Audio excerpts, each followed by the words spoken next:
जय योगेश्वर। आज मैं आपके सामने एक बहुत ही सुंदर और चिंतन करने योग्य विषय लेकर उपस्थित हुआ हूं। विषय है वृक्ष में भगवान है। यह कोई क्यों माने? सामान्य रूप से जब हम किसी व्यक्ति से कहते हैं कि वृक्ष में भगवान है, तो वो प्रश्न कर सकता है, वृक्ष में भगवान कहां दिखाई देते हैं? क्या यह केवल श्रद्धा की बात है या फिर इसके पीछे कोई चिंतन भी है? मित्रों, हमारे पूज्य दादाजी ने हमें केवल इतना नहीं कहा कि वृक्ष में भगवान है इसलिए मान लो। नहीं, दादाजी ने हमें सोचने की दृष्टि दी है। उन्होंने हमें समझने की प्रेरणा दी है और इसलिए हम केवल सुनकर नहीं मानते, हम सोचते हैं, समझते हैं और फिर उस सत्य को अपने हृदय में अनुभव करने का प्रयास करते हैं। मित्रों, हम सभी विज्ञान का एक प्रसिद्ध नियम जानते हैं, गुरुत्वाकर्षण का नियम। पृथ्वी हर वस्तु को अपनी ओर खींचती है, इसलिए वृक्ष पर लगा हुआ फल जब नीचे गिरता है तो हम कहते हैं यह प्रकृति का नियम है। ऊपर की वस्तु नीचे आती है, लेकिन अब यहीं से एक बहुत सुंदर प्रश्न उत्पन्न होता है। यदि प्रकृति का नियम वस्तुओं को नीचे की ओर खींचना है, तो वृक्ष की जड़ में दिया गया पानी ऊपर कैसे पहुंचता है? हम पानी कहां डालते हैं? नीचे जड़ों में, लेकिन वही पानी तने से होकर शाखाओं तक, पत्तों तक और वृक्ष के ऊंचे से ऊंचे भाग तक पहुंचता है। तो प्रश्न है, यह पानी ऊपर कौन पहुंचा रहा है? हम शहरों में रहते हैं। यदि हमें अपने घर की 5वीं मंजिल पर पानी पहुंचाना हो तो हमें क्या चाहिए? एक मोटर चाहिए, एक पंप चाहिए।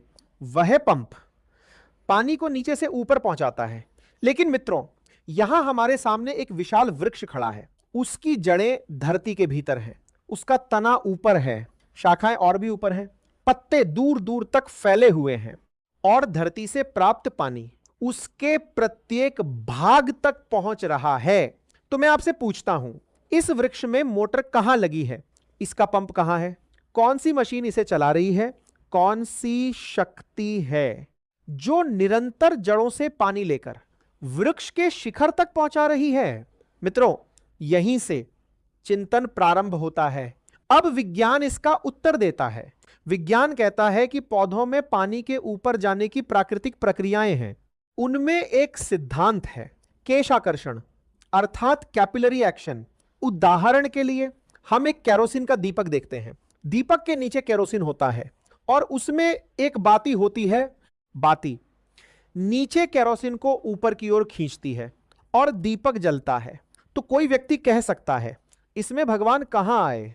यह तो केवल विज्ञान है। मित्रों, हम विज्ञान का विरोध नहीं करते। विज्ञान हमें यह समझाता है कि प्रकृति में चीजें कैसे कार्य करती हैं, लेकिन हमारा प्रश्न है, यह व्यवस्था बनी कैसे? इन नियमों को बनाने वाली मूल शक्ति क्या है? इस अद्भुत प्रकृति के पीछे कौन सी चेतना कार्य कर रही है? मित्रों, हमारी आध्यात्मिक दृष्टि यहां एक बहुत सुंदर भाव देती है। विज्ञान कहता है केशाकर्षण, लेकिन आध्यात्मिक चिंतन पूछता है, इस आकर्षण के पीछे किसका आकर्षण है? और हमारे हृदय में एक भाव जागृत होता है, केशव का आकर्षण। हां मित्रों, वह परम चेतना, वह अदृश्य शक्ति, वह ईश्वरीय सत्ता जो संपूर्ण सृष्टि को एक अद्भुत व्यवस्था में बांधकर रखती है। हम उस शक्ति को अपनी श्रद्धा से, अपनी अनुभूति से भगवान कहते हैं। मित्रों, क्या बिजली दिखाई देती है? नहीं, लेकिन जब पंखा घूमता है, जब प्रकाश होता है, जब मशीन चलती है, तो हम जानते हैं कि कोई शक्ति कार्य कर रही है। हवा दिखाई नहीं देती, लेकिन जब वृक्ष के पत्ते हिलते हैं तो हम हवा की उपस्थिति का अनुभव करते हैं। उसी प्रकार भगवान को केवल आंखों से देखने का विषय नहीं है। भगवान की उपस्थिति को प्रकृति की व्यवस्था में, जीवन की चेतना में, एक छोटे से बीज की क्षमता में और एक विशाल वृक्ष की जीवन यात्रा में अनुभव किया जा सकता है। इसलिए मित्रों, हम यहां केवल इसलिए नहीं आते दादाजी ने कहा है इसलिए वृक्ष में भगवान है, नहीं। दादाजी ने हमें सोचने की प्रेरणा दी है, उन्होंने हमारी बुद्धि को जगाया है, उन्होंने हमें सिखाया है कि प्रकृति को केवल उपयोग की वस्तु मत समझो, प्रकृति के भीतर छिपे जीवन को पहचानो। वृक्ष को केवल लकड़ी मत समझो, उसमें जीवन है, उसकी जड़ों में जीवन है, उसके तने में जीवन है, उसकी शाखाओं में जीवन है, उसके पत्तों में जीवन है। और जहां जीवन की ऐसी अद्भुत अभिव्यक्ति है वहां परमात्मा की अनुभूति क्यों नहीं हो सकती।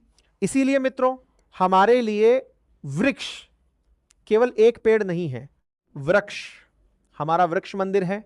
जब हम वृक्ष के सामने खड़े होते हैं तो हम केवल एक पूजा की क्रिया नहीं करते, हम अपने भीतर एक भाव जागृत करते हैं कि यह सृष्टि केवल मेरी सुविधा के लिए नहीं बनी है, मैं प्रकृति से अलग नहीं हूं। इस वृक्ष में भी वही जीवन शक्ति कार्य कर रही है जो समस्त सृष्टि में कार्य कर रही है। वृक्ष हमें क्या देता है? छाया देता है, फल देता है, फूल देता है, प्राणवायु देता है और बदले में कुछ नहीं मांगता। वृक्ष हमें सिखाता है निःस्वार्थ होकर देना। इसलिए मित्रों, वृक्ष में भगवान है, यह केवल आस्था का विषय नहीं है, यह चिंतन का विषय है, यह अनुभूति का विषय है, ये जीवन को देखने की एक नई दृष्टि है। विज्ञान हमें बताता है यह कैसे होता है, लेकिन आध्यात्मिक चिंतन हमें पूछना सिखाता है इस अद्भुत व्यवस्था के पीछे क्या है। इसीलिए हम आंख बंद करके नहीं मानते, हम सोचकर मानते हैं, हम समझकर मानते हैं और हम अनुभव करके मानते हैं। हर वृक्ष में जीवन है, हर जीवन में चेतना है और उस चेतना में परमात्मा की अनुभूति है। आइए मित्रों, वृक्ष को केवल पेड़ न समझें, उसे प्रकृति का एक जीवंत मंदिर समझें, उसकी रक्षा करें, उससे प्रेम करें, उसकी सेवा करें और उसके माध्यम से उस परम सत्ता की अनुभूति करें। यही हमारा वृक्ष मंदिर का भाव है। जय योगेश्वर।